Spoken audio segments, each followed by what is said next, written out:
might notice I'm still talking funny. I've got this appliance in my mouth. I'm still talking funny. And I'm going through tons of dental work. And it's going to keep going all the way through to the end of the year, was the schedule that I just saw, because you have to have time periods for healing in between and all this stuff. I've had, on top of everything else that's happened this year, I can't tell you how much doing this YouTube channel and some of this stuff that's the good side. You know, you guys are like one of the best things going in my life. You guys, my marriage, you know, the book I'm writing, you know, so like that's my good stuff.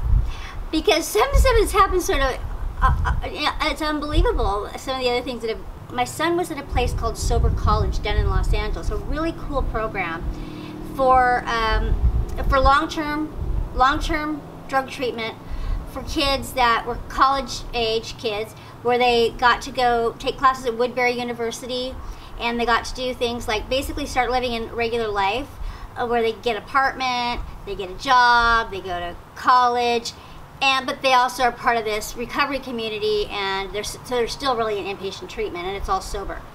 So it's called Sober College. Really, really cool program. And so my son was there for an entire school year. And when he died, he had just come home, and came home like in, you know, end of the school year, I think it was May, and moved down to Portland, and then he relapsed, and that's when he died.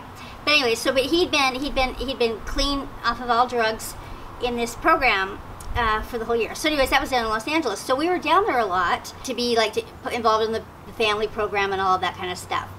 So I had to have all this dental work done, and I went to, up here where I am, the dentist up here told me that I needed to do all this stuff, and it was really involved, big process, and involved bone grafting and all this, you know, crazy stuff. And so just for a second opinion, we went to this dentist to the stars down in Los Angeles. And he said, "Oh, that's crazy. I can make make it look beautiful. We don't need to do the grafting. We don't need to do half of the step they said. It'll look great, and it'll be perfect, and whatever." So it wasn't any cheaper. It was still going to be just as expensive, but it was going to be a much less arduous process. It was still an arduous process, but it was going to be less arduous process. But I mean, we were talking quite a lot of money, and it was going to take over a big part of the school year that my son was down in Los Angeles. I was going to be coming down there and dealing with his dental work. So anyways, did the whole thing, and then about a year later, crown fell out. So this is just a few months ago. Crown fell out. So I went into the dentist to have the crown put back on, and the dentist up here told me that everything had failed, that I had to have it all redone. And they showed me, it looked fine. I mean, it looked fine from the front, but underneath and behind stuff, it was not fine. The caps and stuff had escalated all these problems, and it really had made it all worse. It hadn't fixed it, it had made it worse.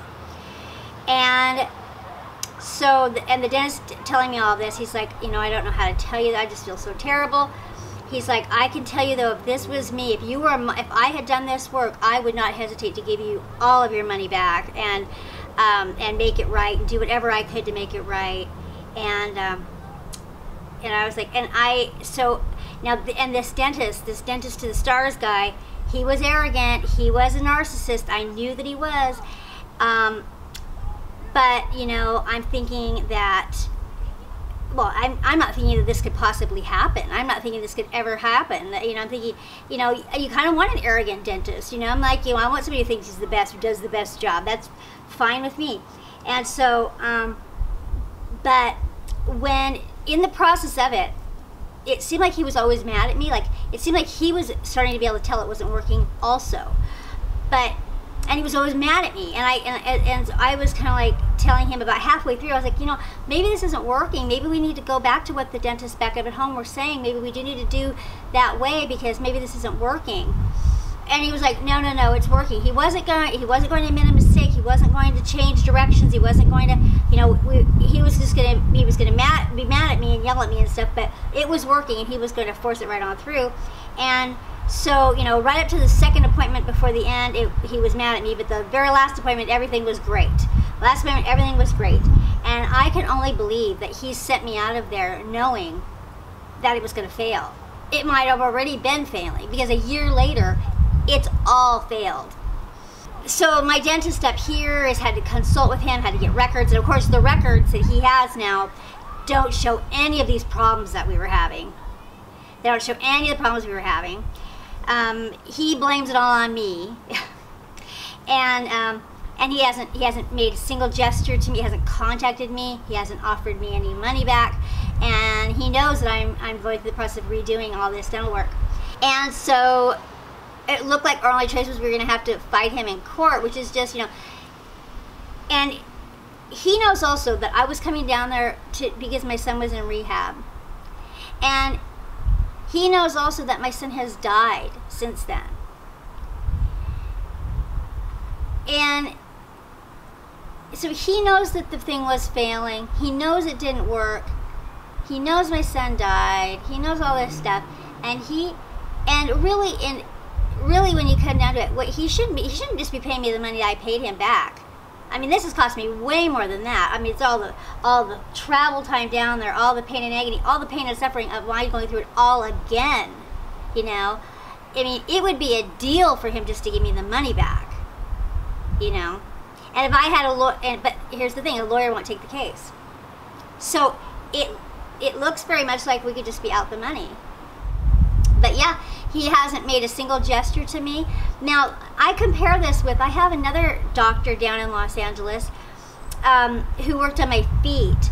And this doctor, I still am having trouble. He's been working on these feet. One foot's been great. The other one has been having trouble for years. And he has actually even come up to having a house call up here. He's flown up here to my house to check out, to take my stitches out and to check how I was doing once. And he is committed to me. It's been years, and he's committed to making it right and making sure that it's a success. I mean, so, you know, I get that he's an extreme, but, you know, that's what you compare it to, you know. And you know, I mean, there was definitely a way for him to save face, this dentist. He could certainly have just said, you know, I thought it was right. It ended up not being the right thing for you. I'm really sorry for what you're going through. We're going to make it right. That would have been what I would have expected. But the fact that I haven't heard from this guy, and the fact that my dentist up here is saying to me that he's not admitting to doing anything wrong. He's telling me that it was my fault, and which, you know, is impossible to even imagine how he could be coming up with any kind of explanation to justify that.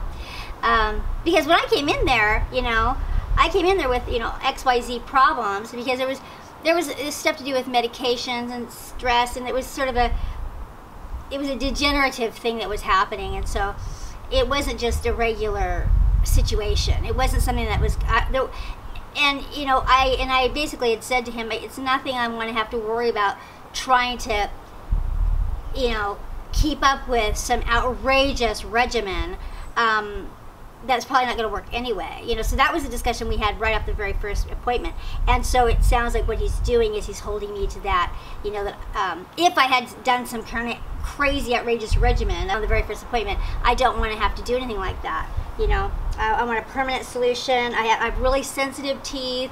I was like, you know, a lot of pain. I don't want to have to deal with pain. And, you know, I definitely believe that this dental pain has something to do with it. I think there's a psychosomatic link to it. I don't know. I definitely feel like it is connected to my talking about all of this. I think that there's something related to that with it. But I can't explain all that to a dentist. All I said to the dentist was, my teeth are failing. I need to have this stuff done. I want to have a full mouth restoration done.